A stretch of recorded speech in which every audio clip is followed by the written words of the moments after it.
kita istiqomah di awal bulan kajian subuh yang insyaallah kita selalu dalam perlindungan Allah Subhanahu wa taala. Mungkin-mungkin dapat ilmu yang manfaat, barakah, amin ya rabbal alamin. Salawat ma'asalam tak lupa kita junjung kepada baginda yang mulia, yakni panutan bagi umat manusia rahmatul alam, Sayyidina Muhammad sallallahu alaihi wasallam. Semua kita dalam tetapkan iman dan Islam dan mengharapkan kepada beliau yakni syafaatnya ila yaumil qiyamah, amin ya rabbal alamin.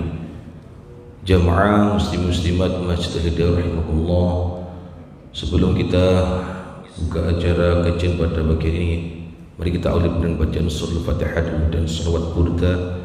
Semoga apa yang diniatkan pada pagi hari ini dirahmati Allah Subhanahu wa taala, amin ya rabbal alamin. Ila hadrati habibina wa syafi'ina wa qurrati a'yun maulana sallallahu alaihi wasallam, nawaitu al-i'tikaf fi hadhihi al-masjid li sunnati ta'ala hajil hajil kitum bi ridha azza wa jalla bi syafaati rasulillah sallallahu alaihi wasallam bi barakatil Fatihah. A'udzu billahi minasyaitonir rajim. Bismillahirrahmanirrahim. Alhamdulillahi rabbil alamin arrahmanir maliki yaumiddin. Iyyaka na'budu wa iyyaka nasta'in. Shiratal mustaqim. Shiratal ladzina an'amta 'alaihim ghairil maghdubi 'alaihim waladdallin. Amin. Maulaya shalli wa sallim daiman abada ala al-habibika khairil khalqi kullihim.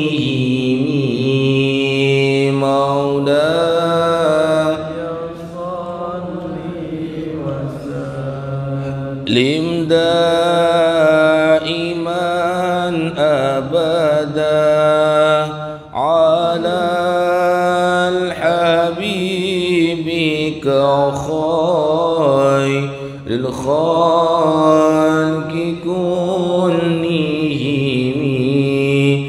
Wal habibul ladzi turja syafa'atuhu likulli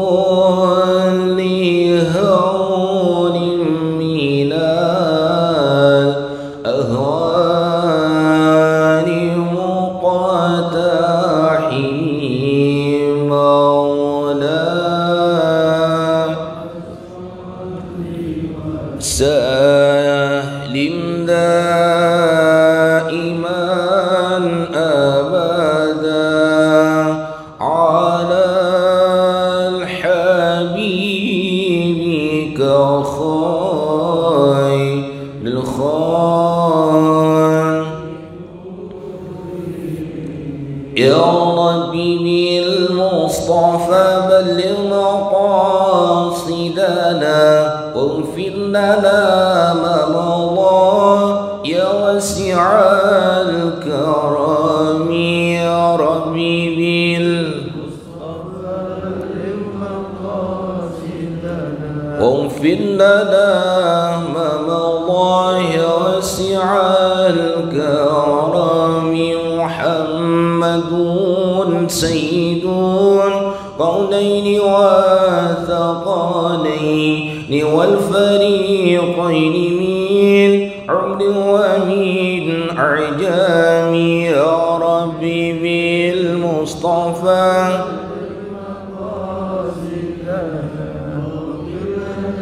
ما مضى يا واسع الكرم. يا أرحم الراحمين يا أرحم الراحمين يا أرحم الراحمين فرج على المسلمين. يا أرحم يا أرحم الراحمين يا أرحم الراحمين فرج على المسلمين. Selanjutnya kajian pada pagi akan disampaikan Al-Mukarram Bapak Ustaz Anwar Musdad. Waktu dan tempat kami persilakan.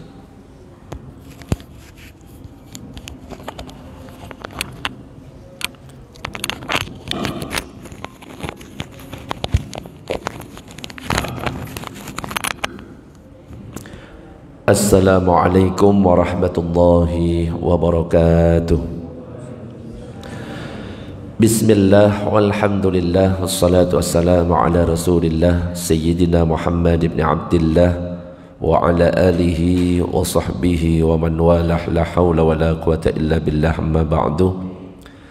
Nawayna at-ta'alluma wa at-ta'lim wa at-tadhakkura wa at-tadhkir wa an-naf'a wal intifa' wal ifadata wal istifadah wal hatha ala tamassuki bi kitabillahi wa sunnati rasulih wa ad-du'a ila al-huda wa ad-dalalata ala al-khair wa ibtigha'a wajhillah mardatihi wa qurbihi wa thawabihi subhanahu wa ta'ala ila hadratin Nabil Mustafa Muhammadin sallallahu alaihi wasallam. Al-Fatihah.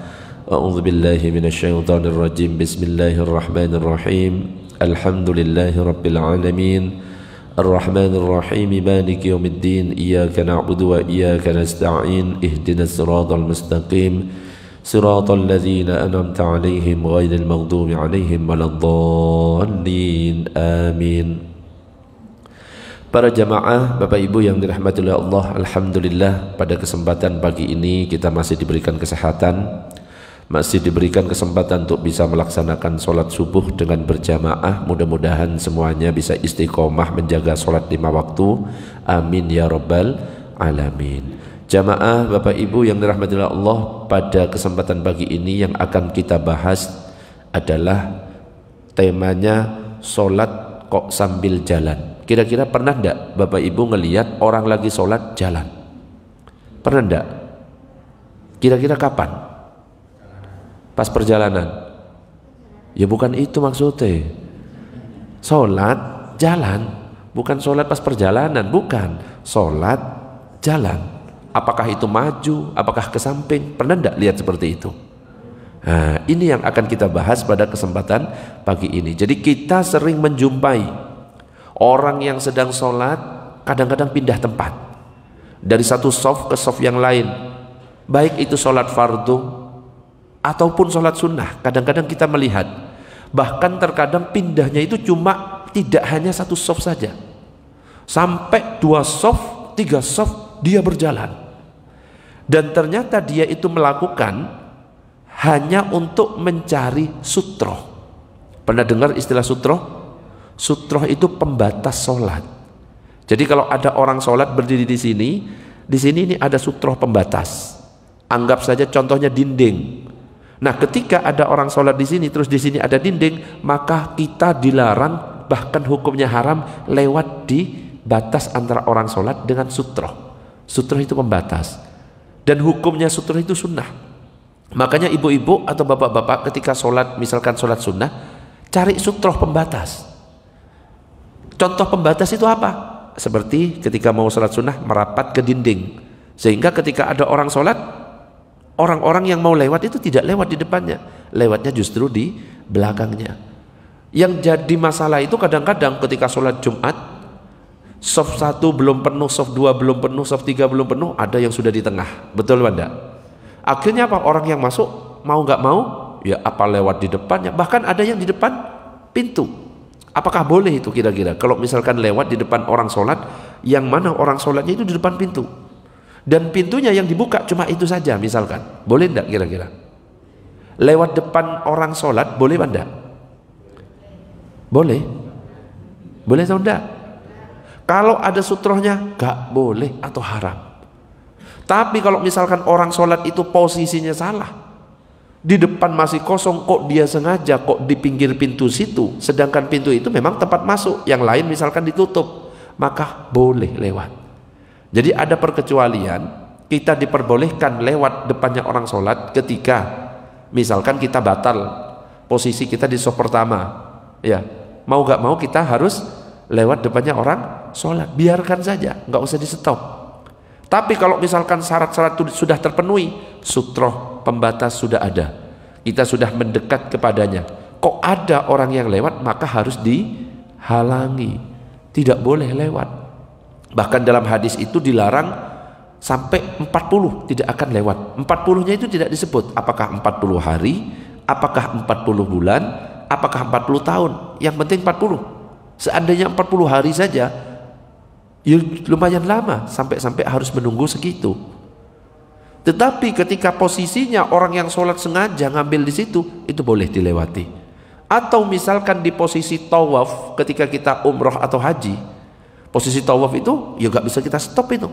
Kalau memang posisinya di area tawaf itu gak apa-apa, biarkan meskipun ada orang lewat ketika kita lagi sholat. Berbeda kalau misalkan area Masjidil Haram, ya itu bukan area tawaf, maka ketika ada orang lewat kita harus stop.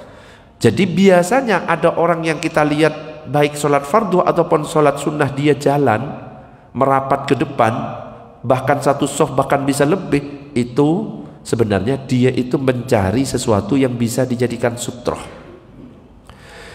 Dia berdiri di belakang sutroh tersebut agar tidak ada orang yang melintas di depannya, tujuannya seperti itu. Dan terkadang sesuatu yang dijadikan sutroh itu adalah orang yang sedang duduk berzikir. Jadi ini perhatikan buat kita semuanya. Kalau kita lagi duduk berzikir, kok ada orang sholat di belakang kita, jangan pindah. Itu artinya kita dijadikan sutroh. Tapi yang jadi masalah, orang-orang, loh ada orang sholat, geser. Betul enggak? Dikira kurang sopan. Padahal kita itu berarti justru membantu. Lagi ada orang sholat sunnah di belakang kita, kita lagi duduk, biarkan saja sampai selesai. Berarti kita itu dijadikan sutroh. Kadang-kadang orang lagi sholat sunnah dijadikan sutroh. Kadang-kadang juga yang dijadikan sutroh tiang. Kadang-kadang dinding juga dijadikan sutroh. Bahkan kadang-kadang ada pembatas sutroh yang kecil. Pernah lihat? Yang kayak kayu, ada tulisannya sutroh diletakkan di depan.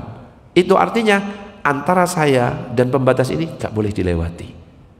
Kalau di luarnya boleh, atau di belakangnya itu boleh.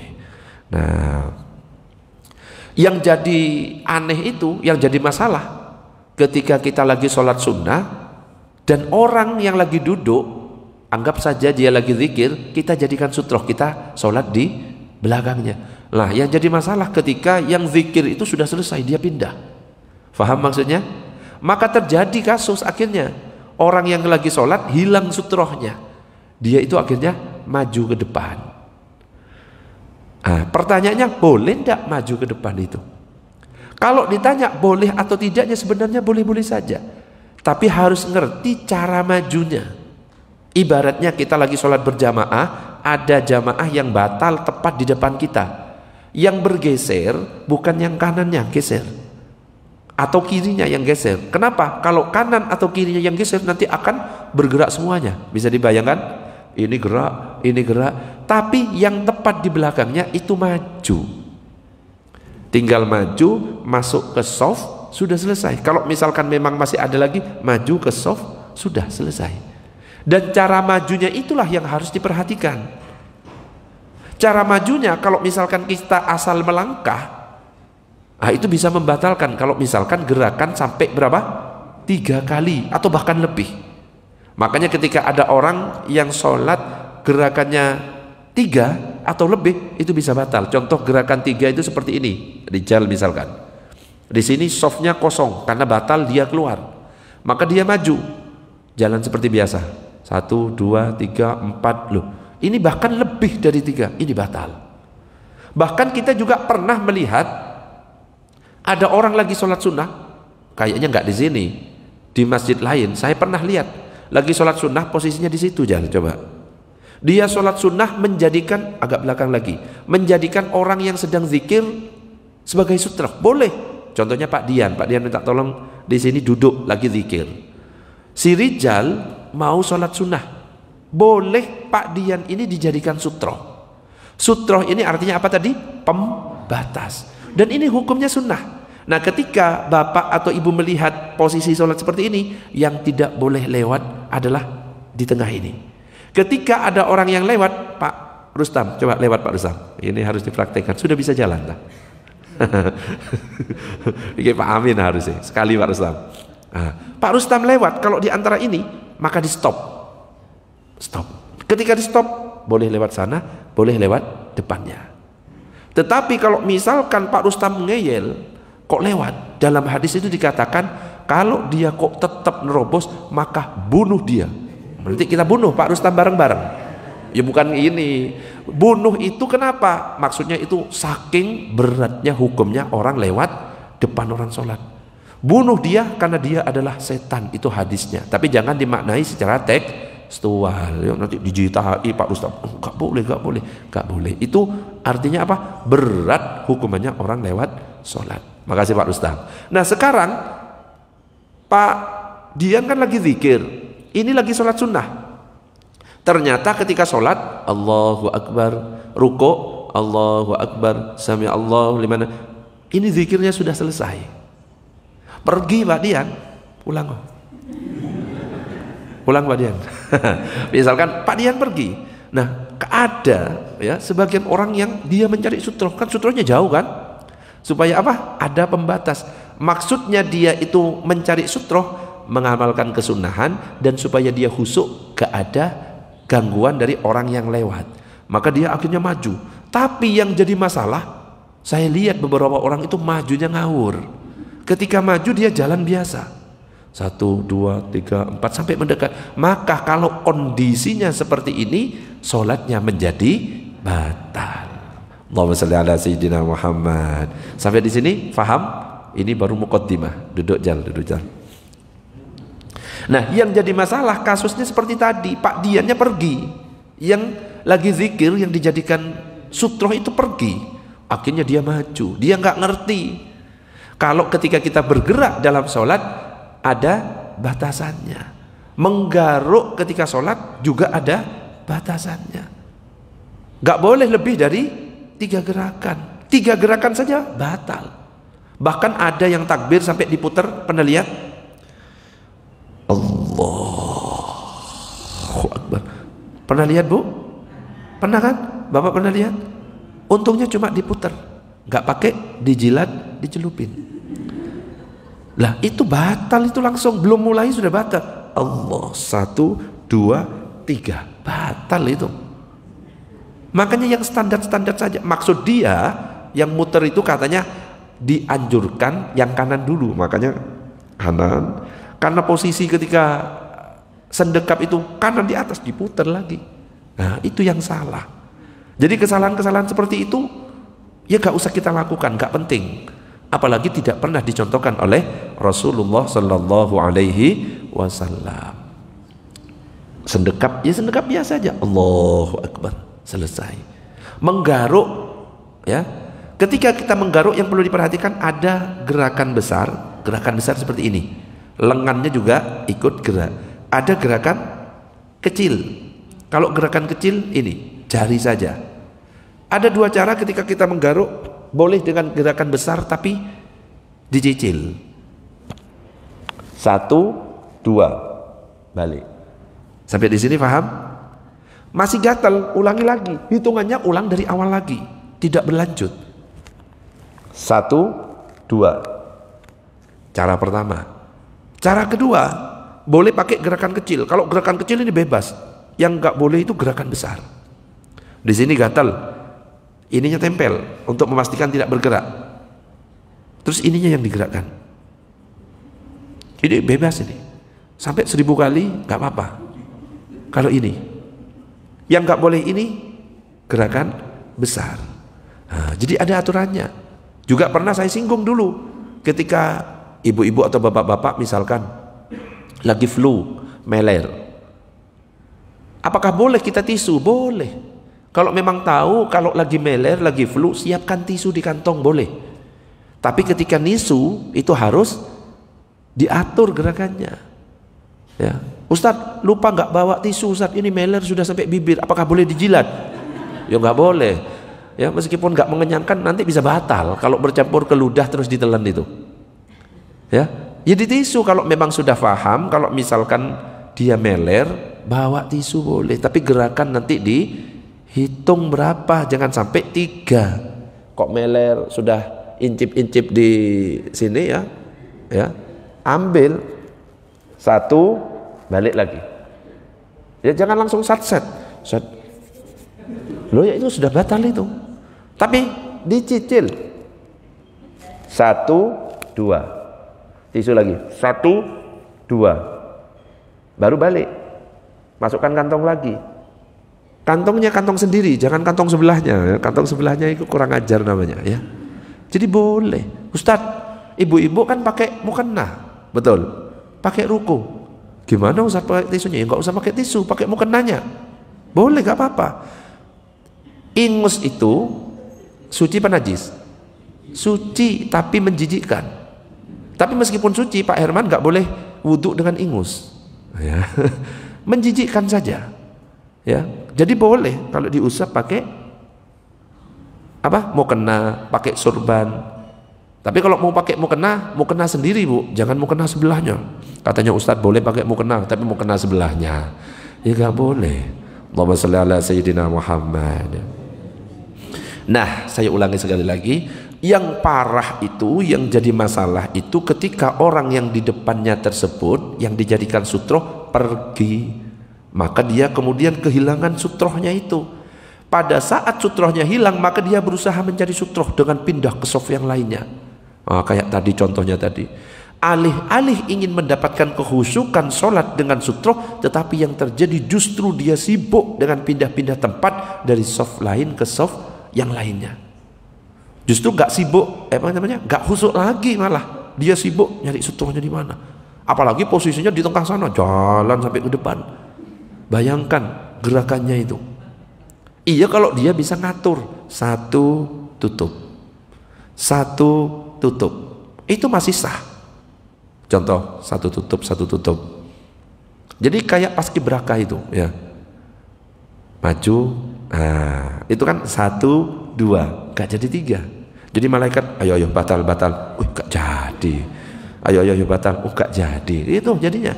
Terus karena belum lurus, 1 tutup lagi, gak jadi 3, 1, 2. Gitu. Allahumma shalli ala sayyidina Muhammad. Nah, melihat fenomena tadi yang saya gambarkan tadi, sekarang muncul pertanyaan, sebenarnya seberapa pentingkah sutroh bagi orang yang melaksanakan sholat itu? Dan apa pendapat para fuqaha mengenai hukum sutroh ini? Dan apa sajakah yang bisa dijadikan sebagai sutroh itu? Apakah cuma dinding? Bagaimana kalau misalkan sejadah atau surban? Bagaimana kalau cuma garis-garis karpet ini? Apakah itu termasuk sutroh atau tidak? Maka sebelum kita bahas masalah itu, kita harus tahu dulu tentang pengertian sutroh. Jadi sutroh itu secara bahasa berasal dari bahasa Arab, yaitu sataro yasturu, yang berarti sesuatu yang dapat dijadikan sebagai penghalang dan menutupinya dari segala sesuatu. Sedangkan secara istilah ilmu fikih, yang dimaksud sutroh itu adalah sesuatu yang dapat dijadikan penghalang oleh orang yang sholat agar tidak ada yang melintas di depannya, baik penghalang tersebut berupa benda maupun garis yang terlihat oleh orang lain. Ini garis bukan? Garis. Bisa dijadikan sutroh. Meskipun ada yang berbeda pendapat, harus ada ketinggiannya sekitar berapa. Nah, ini tapi yang akan kita bahas. Lalu bagaimana hukum sutroh itu? Secara umum para fuqaha dari 4 mazhab berpendapat bahwa hukum sutroh itu adalah sunnah. Tidak ada satupun yang mengatakan bahwa sutroh itu wajib. Hanya saja mereka itu berbeda pendapat mengenai sesuatu yang bisa dijadikan sutroh, apa saja nanti. Sedangkan hadis-hadis yang berbicara tentang perintah untuk membuat sutroh oleh para fuqaha dijadikan sebagai dalil sunnah, bukan wajib. Memang hadisnya itu berisi perintah, tapi perintah itu bisa dirinci apakah itu termasuk kewajiban atau perintah sunnah. Termasuk larangan, itu larangan haram atau larangan makruh. Kalau ngerokok misalkan, itu termasuk larangan haram atau larangan makruh? Iki sing merokok jawabannya langsung makruh. Langsung dijawab, belum selesai pertanyaan, larangan haram apa makruh? Makruh, langsung disetop nih, ngerokok. Jadi larangan ada 2, makruh, haram. Perintah ada 2, wajib atau sunnah. Tengah-tengahnya ada mubah. Dilakukan ya nggak masalah, nggak pahala, nggak dosa. Nggak dilakukan, nggak dosa, nggak pahala. Nah, para ulama itu mengatakan bahwa hukum sutroh itu adalah sunnah, bukan wajib. Dalil-dalilnya adalah yang pertama, hadis yang diriwayatkan oleh Imam Bukhari dan Imam Muslim. Idza shalla ahadukum falyusalli ila sutratin wal yadnu minha wala yada ahadan yamurru baina yadayhi. Apabila seorang dari kamu solat, maka solatlah di belakang sutroh dan mendekatilah kepada sutroh agar dia tidak membiarkan ada orang yang melintas di depannya. Dalil yang pertama. Dalil yang kedua, idza shalla ahadukum falyaj'al tilqa'a wajhihi syai'an fa illam yajid falyansib ason fa illam yakun falyakhutta khattan thumma la yadurruhu man marra baina yadayhi. Apabila seorang dari kalian sholat, maka buatlah sesuatu di depannya sebagai sutroh. Jika dia tidak mendapatkan, maka berdirikan tongkat. Boleh tongkat yang dijadikan sutroh. Karena kadang-kadang Nabi dan para sahabat ketika sholat itu jadi padang pasir, tombaknya ditancapkan. Kadang-kadang kudanya yang diparkir dijadikan sutroh. Kadang-kadang nyari batu, seperti itu. Jika dia tidak mendapatkannya, maka berdirikan tongkat. Jika tidak mendapatkan juga, buat garis. Seret. Artinya ketika ada garis, gak boleh dia melewati antara batas orang yang sedang berdiri untuk sholat dengan garis itu, tapi lewat jalan yang lain, agar orang yang melintas di depannya tidak akan mengganggunya. Jadi tujuannya adalah supaya tidak terganggu. Tapi yang terjadi justru dia terganggu dengan gerakan-gerakannya dia, karena mencari sutroh. Padahal kehusukan ini sangat dianjurkan juga. Nah, ini yang nanti akan dibahas. Dan para ulama, hadis yang tadi saya bacakan tadi itu merupakan kesunahan untuk menjadikan sesuatu itu sebagai sutroh ketika kita sholat, dan bukan merupakan perkara yang wajib. Kenapa? Karena ada Nabi itu pernah sholat gak pakai sutroh, gak ada pembatas. Sebagaimana hadis yang diriwayatkan oleh Imam Abu Daud dikatakan, Anil Fadli ibnil Abbas radhiyallahu anhuma qala atana Rasulullah sallallahu alaihi wasallam wa nahnu fi badiyatin lana fa shalla fi sakhra laisa baina yadayhi sutratun. Dari Fadl bin Al-Abbas radhiyallahu anhuma, dia berkata, Rasulullah mendatangi kami ketika kami berada di badiyah atau pedalaman. Kemudian beliau sholat di padang pasir tanpa sutroh di depannya. Jadi Nabi menganjurkan sutroh, juga Nabi pernah tidak pakai sutroh. Artinya apa? Perintah untuk mencari sutroh bukan perintah wajib, tapi itu adalah perintah kesunahan. Juga ada dalam hadis yang lain diriwayatkan oleh Imam Ahmad, anna Nabiy sallallahu alaihi wasallam shalla fi fadha'in laisa baina yadayhi syai'un. Sesungguhnya Rasulullah sholat di fadha', tempat terbuka, sedangkan di depannya tidak ada sutroh. Artinya sekali lagi, hukum sutroh itu adalah sunnah. Allahumma shalli ala sayyidina Muhammad. Oke, sebelum dilanjutkan sampai di sini ada pertanyaan? Monggo kalau ada pertanyaan. Monggo, pertanyaannya bebas. Ada? Belum? Halo? Ya, silakan Pak Herman.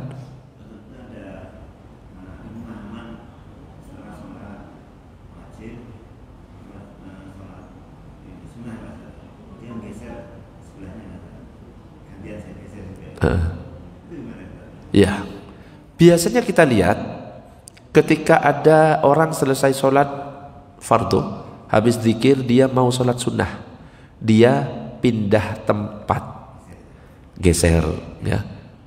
Sebenarnya hukumnya apa? Itu hukumnya sunnah. Untuk apa? Memperbanyak tempat sujud, yang nanti di akhirat itulah yang akan menjadi saksi bahwa kita pernah sholat di sini, kita pernah sholat sebelah sini. Jadi dianjurkan kita pindah tempat. Tapi ketika pindah tempat, usahakan supaya sunnahnya tambah sempurna. cari sutro. Ya, misalkan kita tadi sholatnya di sini, mau sholat sunnah, pindah sebelah sana, boleh. Ada orang duduk sini, boleh pindah sebelahnya. Kalau kita lagi ngelihat orang kok sholat di belakang kita bantu, biarkan. Ya, ternyata sholatnya sholat tasbih, ya lumayan lama ya kita bantunya. Jadi kalau misalkan kita lagi duduk zikir kok ada orang sholat, biarkan, bukan menggeser. Oh ada orang sholat, bukan, dia itu nggak paham berarti. Jadi kita tetap zikir, kita bantu. Oh saya dijadikan sutro, boleh. Ya, jadi dia itu pindah tempat ketika sholat sunnah untuk apa? Memperbanyak tempat sujud, dan itu dianjurkan. Kalau bisa, Bapak Ibu ketika sholat di Masjid Al-Hidayah, pastikan sudah pernah sujud di semua tempat ini. Sudah ada yang praktek belum? Itu nanti akan menjadikan saksi. Ya, Pak Herman sudah pernah sholat di pojok sana? Sudah. Di pojok sana? Belum. Ibu-ibu belum pernah di depannya. Ya jangan ya, ibu-ibu di depannya nggak boleh. Minimal dari situ itu pernah dicoba, Bu. Itu akan jadi saksi. Jangan di situ terus akhirnya yang jadi saksi itu saja. Jadi besok di situ, ya. Besok di situ lagi, terus geser aja, terus geser aja. Kalau imam tetap di sini, ya besok mundur lagi, imam ya jangan, ya atau minggir jangan, imam ya tetap di situ. Jadi rasakan di mana, ya posisi itu jadikan sebagai tempat sujud semuanya. Bahkan kalau bisa di rumah itu setiap jengkal itu kalau bisa pernah dijadikan tempat sujud. Ada yang pernah? Belum? Sama, saya juga belum. Ya susah ya dari halaman itu sholat sunnah nggak apa-apa ya, mungkin dari ruang tamu sebelah sini. Nah, insya Allah kalau seperti itu berkah. Nah itu yang pengen saya praktekkan, cuma belum sempat ya. Sama-sama belum sempat ya, kita coba bareng-bareng nanti. Kalau ibu-ibu coba, ada yang sudah pernah dari pojok situ pernah ambil posisi, pernah Bu? Atau ada yang masih belum, bagian mana? Pasti ada. Bapak-bapak sudah pernah? Hah? Belum ya, belakangnya nggak mungkin ya. Kalau subuh kan sampai sini misalkan, ambil belakang ya nggak boleh. Ya pas sholat Jumat itu masih bisa. Tarawih ya, tarawih datangnya belakangan, pulangnya duluan ya. Soalnya ngambil 8 gitu ya. Belakang terus, akhirnya yang jadi saksi ya bagian belakang toh ya. Allahumma shalli ala sayyidina Muhammad. Ada pertanyaan? Monggo. Yang lain? Sebelum dilanjut, monggo Ibu silakan.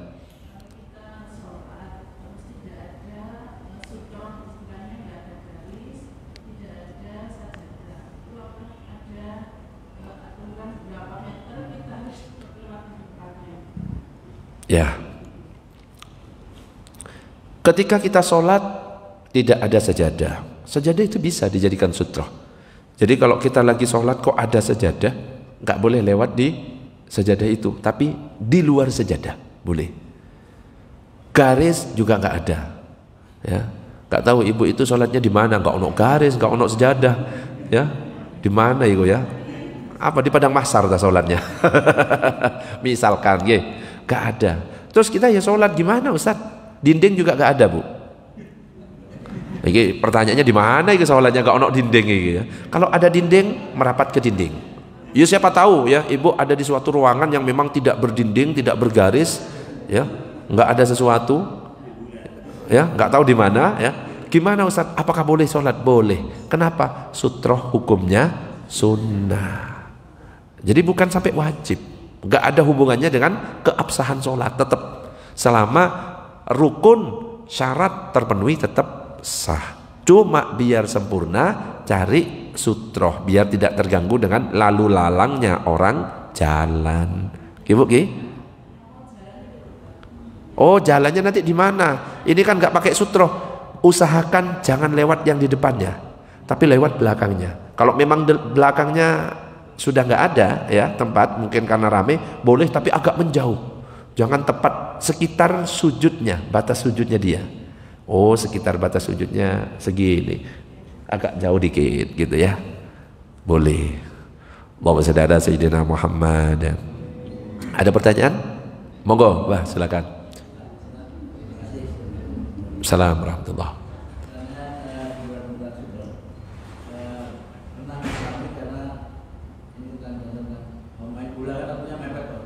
main bola, waktunya mepet. Duhur sama asar. Duhurnya itu 4. Kemudian yang asarnya dilakukan 2. Hukumnya gimana? Jadi lebih Yang mengikuti lomba itu, lagi tanding gitu Pak. ya kita bersama, kita akan mau duhurnya 4, kemudian yang asarnya 2. Ini pemain bola. Mau nonton bola atau pemain bola? Main bola. Main bolanya di mana, Pak? Main bolanya di mana? Perjalanan ke main bolanya jauh? Di satu tempat.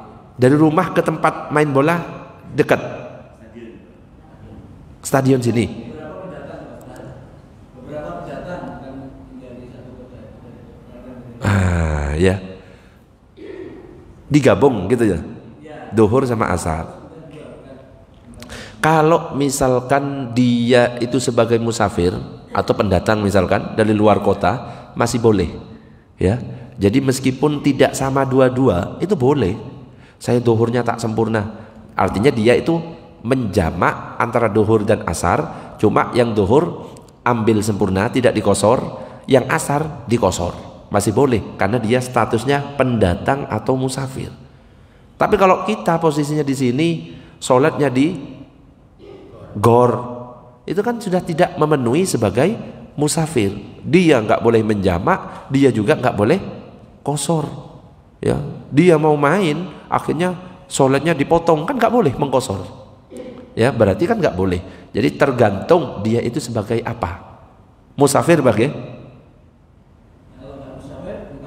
4-4, loh nggak boleh jamak juga. Jaraknya kan nggak mencukupi kalau bukan musafir. Masa ke gor kita jamak? Jadi ada caranya. Kalau memang kita yang mau tanding di gor, apalagi cuma main futsal, ya masa sampai jamak gitu kan nggak penting banget gitu. Kecuali pertandingan timnas misalkan ada hajat, boleh pakai pendapatnya Imam Nawawi. Kalau ada hajat seperti pernikahan yang penting tidak rutin, itu boleh. Meskipun bukan musafir, dia menjamak 4-4. Tapi sesekali orang yang nikah misalkan, dia pernikahannya mulainya jam 1, duhur sama asar dijamak. Pakai pendapatnya Imam Nawawi. Lah kalau kita cuma main futsal ya ditinggal dulu, sholat 4 rakaat, kemudian nanti asarnya 4 rakaat. Kecuali memang kita mau tanding timnas, ini 1,5 jam habis waktunya Ustaz. Boleh sesekali pakai pendapat itu karena tidak rutin. Ya, jadi lihat kondisi kita. Tapi kalau cuma mau nonton bola di jamak, apalagi nontonnya di TV lagi, aduh, di pos misalkan, di balai nonton bareng, di jamak, itu bukan hajat, ya. Aduh, angel kalau kayak gitu. Lomba Ustadz, lomba Agustusan di jamak kosor, nggak boleh, ini bukan hajat ya, bisa ditinggal ini. Hajat yang memang itu sesekali dan gak bisa ditinggal, itu baru kita boleh sesekali pakai pendapatnya Imam Nawawi yang mengatakan boleh. Gitu bagai Allahumma shalli ala sayyidina Muhammad. Ada pertanyaan? Monggo Pak Herman. Sutra itu kan sudah diterangkan bahwa garis saja sutra. Itu kan di masjid pun ini ada sutra semua kan? Iya, ini garis sudah. Meskipun nggak ada karpetnya kan ada keramik juga. Ada keramik. Jamaah yang lain bingung, garis yang mana sih dipakai gitu kan ya. Sudutnya kan 1,2 meter. Itu pun sudah cukup, kecuali ada masjid atau musola yang plesteran. Langsung gini ya. Iya. Ya. Jadi kalau misalkan kita berbicara sutroh, apakah garis termasuk? Nah, ini sekaligus menjawab pertanyaannya Pak Herman. Ya, sekalian tak detailkan Pak Herman sambil melanjut. Yang pertama adalah seperti contoh tadi, menjadikan orang lain sebagai sutroh. Jadi kita boleh menjadikan orang lain sebagai sutroh. Yang jadi masalah itu kalau misalkan yang dijadikan sutroh dia tiba-tiba pergi. Akhirnya muncul gerakan-gerakan dia itu untuk mencari sutroh yang lain. Nah, bagaimana pandangan ulama mengenai hal ini? Maka sebenarnya para ulama itu membolehkan bagi orang yang sholat untuk menjadikan orang lain di depannya sebagai sutroh, baik dalam posisi duduk maupun berdiri. Hanya saja mereka berbeda pendapat mengenai batasan-batasannya. Ada yang berpendapat harus menghadap punggung orang yang di depannya, bukan wajahnya. Ya, jangan ngadep ke sini, kita dijadikan sutroh terus balik dilihatin, kan malah nggak khusyuk. Ya, jadi punggung ya. Kalau kita bantu ya sudah, kita belakangi gitu loh. Ojo, ya ono sing sholat ya, sambil rokokan. Ya kan apa gak khusyuk ya. Ada juga yang mengatakan orang yang dijadikan sutroh boleh dalam posisi apapun. Berdiri boleh, tiduran juga boleh, duduk boleh, tiduran tapi jangan memandangi gitu ya. Tiduran itu misalkan malam iktikaf ada yang tidur, dijadikan sutroh boleh. Ya, kok ngerti terus balik. Ya jangan, itu mengganggu kehusukan. Berbaring boleh. Nah, punggung maupun muka, yang muka ini ojo dipraktekkan ya, malah hilang kehusukan kita. Pendapat yang lain mengatakan siapapun orang yang di depannya, yang penting bukan wanita asing, boleh. Ada lagi yang berpendapat selain orang kafir, ya, orang Islam boleh dijadikan sutroh. Ini namanya pendapat para ulama. Jadi secara ringkas, semua ulama membolehkan orang lain sebagai sutroh sholat asalkan bisa mendatangkan kehusukan. Jadi orang sholat itu tidak disebutkan oleh gerakan-gerakan orang yang ada di depannya. Lah orang di depannya lagi ngegame, woi, dijadikan sutroh, malah hilang kehusukannya. Orang di depannya lagi gosip, ngerasani orang, dijadikan sutroh, malah justru hilang. Wong kita nyari sutroh itu supaya apa? Husuk tidak terganggu lalu lalang orang yang lewat. Lah kok malah di depannya yang dijadikan sutroh malah ribut. Termasuk pindahnya orang yang dijadikan sutroh dari tempatnya. Hal ini jelas sangat mengganggu kehusukan sholat jika dia harus pindah shaf. Pindah shaf itu pun juga bisa mengganggu. Jadi yang perlu diperhatikan, yang jadi sutroh itu bisa orang, bisa meja, bisa tas, ya.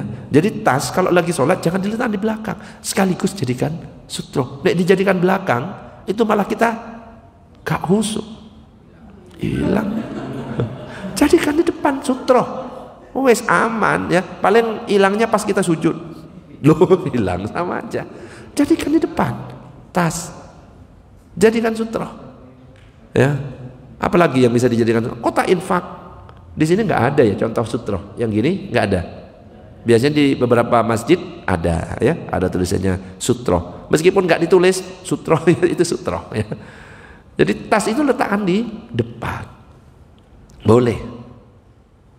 Termasuk kalau misalkan tidak menemukan itu semuanya, sejadah itu sutroh, meskipun nggak tinggi. Kalau nggak ada itu semuanya, garis ini sudah sutroh, ini garis semuanya. Ya Pak Herman ya, ini sudah sutroh. Bahkan kalau diangkat, ini kan ada kotak-kotak ya. Itu ada garisnya kan? Ini ada garisnya, lantainya kan? Loh ya wis sutroh. Batasnya gimana? Batasnya sekiranya kita sujud itu. Berapa lantai ini berarti? Ubinnya berapa? Yang bisa kita jadikan. Ini segini nih, berapa kotak? 2 kotak. Enggak, kotaknya. Dari sini ke sini berapa kotak? Ya, berarti sekitar 3 kotaan. Jadi yang dijadikan sutroh ya garis di 3 kotak itu. Maka ketika kita lewat boleh lewat tapi menjauh dari 3 kotak.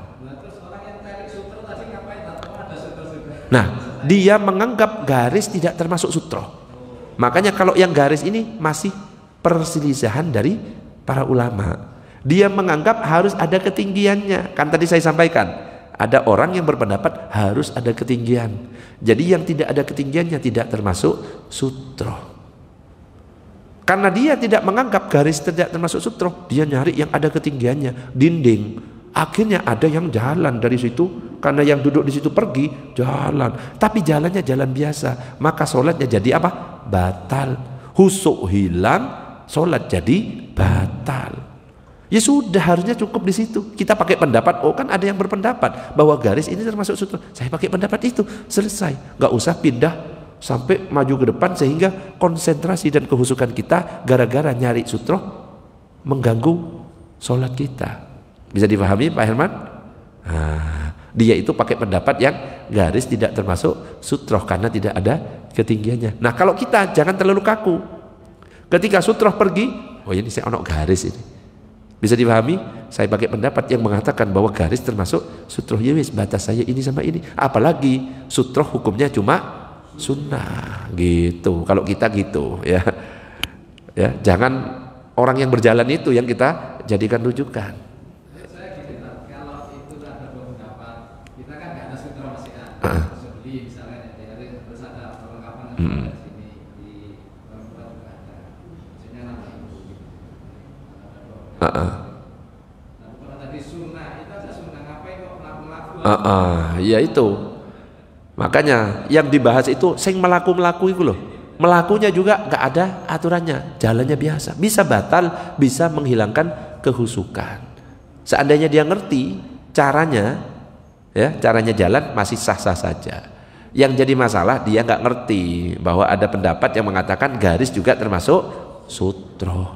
Makanya tak sampaikan garis ini ya termasuk sutroh ini, ya sejadah itu termasuk sutroh. Tapi memang anjurannya ada ketinggiannya. Nggak harus beli Pak Herman, nggak harus beli ya, nggak harus beli mepet ke situ. Kalau gini, kenapa kok masih ada perbedaan pendapat? Karena kalau seperti ini, kadang-kadang orang kan masih lewat, ya terganggu, masih terganggu. Meskipun saya sholat di sini, batasnya sini, melihat orang jalan, terganggu nggak? Masih ada gangguan. Tapi kalau ada pembatasnya, misalnya ada orang duduk, minimal dia fokusnya ke punggungnya dia, ya lebih fokus gitu, ketutup. Atau di dinding kan malah nggak lihat sama sekali orang jalan. Nah dia itu pakai pendapat yang seperti itu. Tapi ingat sekali lagi, sutroh hukumnya sunnah. Jangan sampai gara-gara hal yang sunnah sampai membatalkan sholat kita karena gerakan langkah kita itu salah. Lebih dari 3. Wong 3 saja sudah batal, apalagi lebih dari 3 gerakan.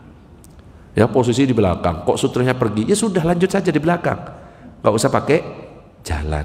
Minimal yang ada di sini sudah ngerti, oh kan ada garis, saya tidak akan melewati batas garis ini, karena garis ini saya anggap sebagai sutrohnya orang yang sholat itu. Gitu kan Pak Irman maksudnya ya? Gitu. Allahumma shalli ala sayyidina Muhammad. Habis waktunya ini. Ada lagi pertanyaan, ibu-ibu? Dikit, tinggal dikit lagi. Nah ini kurang berapa menit?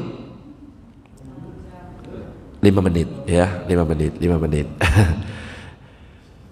Jadi termasuk pindahnya orang yang dijadikan sutroh dari tempatnya itu justru bisa mengganggu kehusukan juga. Dan ini jelas sangat mengganggu kehusukan sholat jika dia harus pindah shaf. Yo, apalagi shafnya tidak cuma satu. Karena posisinya di tengah, akhirnya dia maju sampai ke depan, itu bisa mengganggu kehusukan. Padahal di antara tujuan dijadikan sutroh itu adalah agar orang yang sholat tersebut bisa khusuk, tidak terganggu dari lalu lalang manusia yang melintas di depannya. Lantas pertanyaannya, apakah banyak bergerak tidak merusak sholat atau bahkan bisa membatalkan? Nah ini batasan gerak ini para ulama mengatakan jika banyak bergerak di luar amalan sholat bisa membatalkan. Hanya saja mereka itu berbeda pendapat mengenai batasan gerakannya seperti apa. Kalau mazhab Hanafi mengatakan gerakan yang membatalkan sholat, gerakan di luar amalan sholat dan tidak dibutuhkan, itu bisa batal. Kalau mazhab Syafi'i 3 gerakan itu sudah batal. Makanya hati-hati ya, jangan gara-gara kita mau sunnah lah kok malah batal sholat kita. Intinya seperti itu. Allahumma sholli ala sayyidina Muhammad.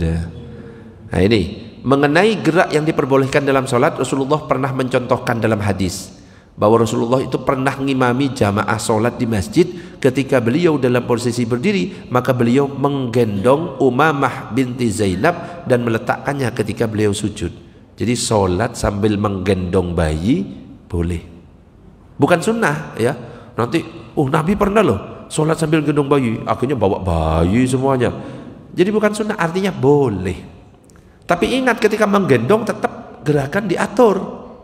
Ketika digendong, ngeletakkan ya pelan-pelan, jangan asal gerak, saya ngasih edot ya, terus malah buat susu, ya, tambah banyak itu. Dan pastikan ketika kita gendong anak itu sudah dalam keadaan suci, termasuk pempesnya itu jangan sampai ada najisnya. Kalau ada najisnya, meskipun tidak bocor, berarti ketika kita gendong anak yang bawa najis, artinya kita sholat bawa najis, sholat batal. Jadi pastikan anak itu sudah dalam keadaan suci, pempesnya sudah diganti, ya, meskipun tidak bocor, tapi kan di situ ada najis, terus kita bawa najis itu bisa membatalkan sholat. Nah, itu yang kadang-kadang orang-orang itu tidak memperhatikan. Jadi boleh saja. Kesimpulannya adalah, nah ini, walaupun berjalan mencari sutroh bukan dari bagian gerakan yang membatalkan sholat, yang penting gerakannya bisa diatur, ya, satu tutup, akan tetapi selayaknya tidak dilakukan. Seperti Pak Herman tadi, ngapain ya? Kan sudah ada garis-garis, ya. Hukum sutroh itu adalah sunnah. Bagaimana kita mendahulukan sunnah atau memaksakan diri mencari sutroh, sedangkan rukun sholat ada yang justru terganggu berdiri dengan tenang. Berdiri dengan tenang itu rukun. Gerak itu kalau misalkan 3 sampai lebih bisa batal, makanya lebih diutamakan, ya, wes biarkan gitulah. Di antara hikmah sutroh adalah untuk menciptakan suasana khusyuk dalam sholat dan agar tidak ada orang yang melintas. Maka bentuk sutroh pun tidak harus dipaksakan dengan benda yang besar, karena dengan garis soft yang ada pun sudah cukup. Jelas sampai di sini? Nah, wes kalau pindah ya sudah. Oh ini sutroh saya sekarang garis soft. Ada pertanyaan sampai di sini? Monggo kalau ada. Ya, Pak Rustam silahkan. Biasanya kan waktu setelah sholat jamaah itu kan ada anak-anak kecil, ya kan? Mau keluar lah dengannya gitu. Di belakang itu masih ada yang sholat. Nah, hukumnya gimana? Orang yang di sampingnya orang yang sholat itu membiarkan anak yang lewat juga. Kita kan biasanya kadang yang di sampingnya yang sholat itu kan nyetop gitu kan. Tapi itu dibiarkan. Nah, itu seperti iya, ada lagi sholat di sampingnya lagi zikir misalkan, ya, ada anak kecil mau keluar, usahakan kalau memang dia tahu kalau anak kecil mau lewat di depan sholat, kita hentikan. Kalau memang kita kadang-kadang nggak sadar, ya, kita jangan keburu suudzon. Itu kok dibiarkan? Enggak, kadang-kadang ada yang nggak sadar, zikirnya khusyuk, ya, nggak tahu pura-pura khusyuk atau khusyuk beneran. Memang dia malas nyetopkan, ya. Memang dia malas nyetopkan atau pura-pura khusyuk. Subhanallah. Akhirnya lewat. Nah, kalau memang dia zikir lagi khusyuk, nggak kelihatan. Yang nyetop yang sholat, ya. Yang nyetop orang yang sholat. Ya, kalau memang dia itu adalah orang anak-anak ya usianya SMP, SMA stopan. Tapi kalau anak kecil, balita, ya, itu jangan di stop itu, ya. Kenapa? Kasihan dan tidak dianjurkan. Jadi yang di stop itu yang balik atau dia wis ngerti, ya, tapi dia ngerti meskipun nggak balik, usia berapa? 7, 8, 9 stopan, dia ngerti. Tapi kalau bayi, ya, usia 5 tahun, 6 tahun di stop, kaget akhirnya nangis, malah jadi gak khusyuk kita, ya. Orang tuanya ngamuk-ngamuk soalnya lagi sholat, diamuk orang tuanya, tambah gak khusyuk. Biarkan aja kalau anak kecil. Nah, ini untuk yang bawa anak kecil dijaga, ya, biar gak lewat atau lalu lalang di depan orang sholat sunnah, dipegangi, kalau perlu dikasih borgol, ya, terus kasih baju KPK baju oranye, di borgol, kasih tali gitu loh, ya, jadi mau pergi dia ya wes bulet di situ aja, nggak apa-apa, dipegangi tangannya meskipun sendekapnya cuma 1, pegang terus Allah kok sih ngeyel banting, ya jangan, ya, itu namanya. Jelas Pak Rustam? Ada lagi pertanyaan? Sudah ge? Ibu-ibu jelas ge? Jelas. Kita tutup dengan doa kafaratul majlis. Subhanakallahumma wa bihamdika asyhadu an la ilaha illa anta astaghfiruka wa atubu ilaik. Assalamualaikum warahmatullahi wabarakatuh.